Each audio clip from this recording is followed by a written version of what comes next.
Good morning guys. So ഇന്നൊരു weekend ആട്ടോ. രാവിലെ എണീറ്റ് ഫുഡൊക്കെ ഉണ്ടാക്കി മാറ്റി റെഡിയായി ദോശയും ചിക്കൻ കറിയൊക്കെ കഴിച്ചിട്ട് ഞങ്ങൾ നേരെ വർക്കിന് പോയി. കഫീനല്ല കേട്ടോ ഞങ്ങൾ വർക്ക് ചെയ്യുന്നത്. ഞങ്ങൾ ആക്ച്വലി പാർട്ട് ടൈം ജോബാണ് ചെയ്യുന്നത്. പക്ഷേ വീക്കെൻഡ് ആയതുകൊണ്ടും വീട്ടിൽ വെറുതെ ഇരിക്കണ്ടല്ല വിചാരിച്ചിട്ടും ഞങ്ങൾ ഫുൾ ടൈം ജോബ് എടുക്കാമെന്ന് വിചാരിച്ചു. ഒരു ഈവനിങ് വരെ തള്ളി നിൽക്കാൻ കുറച്ചധികം ബുദ്ധിമുട്ടായിരുന്നു കേട്ടോ. കാരണം മഴയൊക്കെ അതിനെക്കൊണ്ട് അധികം കസ്റ്റമേഴ്സ് ഒന്നും ഉണ്ടായിരുന്നില്ല, കുറച്ച് ബോറടി ഉണ്ടായിരുന്നു. പിന്നെ ഉച്ചയ്ക്കായപ്പോൾ നമ്മളുടെ ഷംസുക്ക വന്നു. ഷംസുക്ക എന്ന് പറയുന്നത് കഫിനോയിലെ ഒരു ഓവറോൾ ഷെഫാണ്. എന്ന് വെച്ചാൽ കഫിനോയിൽ ഉണ്ടാക്കുന്ന different types of shawarmas, sandwich, burger ഇതെല്ലാം ഉണ്ടാക്കുന്ന ഒരു ചിൽ പേഴ്സൺ, ഒരു നല്ല കമ്പനിയായ ആൾ. അത് കഴിഞ്ഞിട്ട് ഞങ്ങളൊരു ഈവനിങ് ആയപ്പോൾ ഒരു ചായയൊക്കെ കുടിച്ചു. പിന്നെ അധികം ഞങ്ങൾക്ക് വീഡിയോസ് ഒന്നും എടുക്കാൻ പറ്റിയില്ല കേട്ടോ, നല്ല തിരക്കായിരുന്നു. അത് കഴിഞ്ഞിട്ട് ഞങ്ങൾ പണിയൊന്ന് ഒതുങ്ങിയ സമയത്ത് കാന്താരി റോൾ ട്രൈ ചെയ്യുക വിചാരിച്ചിട്ടോ. എനിക്ക് ഓക്കെ ആയിരുന്നു, പക്ഷേ എനിക്കൊട്ടും ഓക്കെ അല്ല. എനിക്ക് ഒട്ടും സ്പൈസി പറ്റാത്ത ആളാണ് ഞാൻ. ഇത് അത്യാവശ്യം നല്ല ഹെവി സ്പൈസി എന്ന് പറയാല്ലേ. പക്ഷെ സ്പൈസി ഇഷ്ടമുള്ളവർക്ക് ഇത് മസ്റ്റ് ട്രൈ തന്നെയാണെന്ന് പറയാം.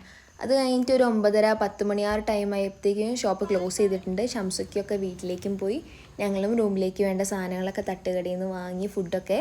അത് കഴിഞ്ഞിട്ട് ഞങ്ങൾ റൂമിലേക്ക് തിരിച്ചു പോയി. അപ്പോൾ ഇതൊക്കെയാണ് ഗൈസ് ഞങ്ങളുടെ ഒരു weekend. So I hope you guys enjoy.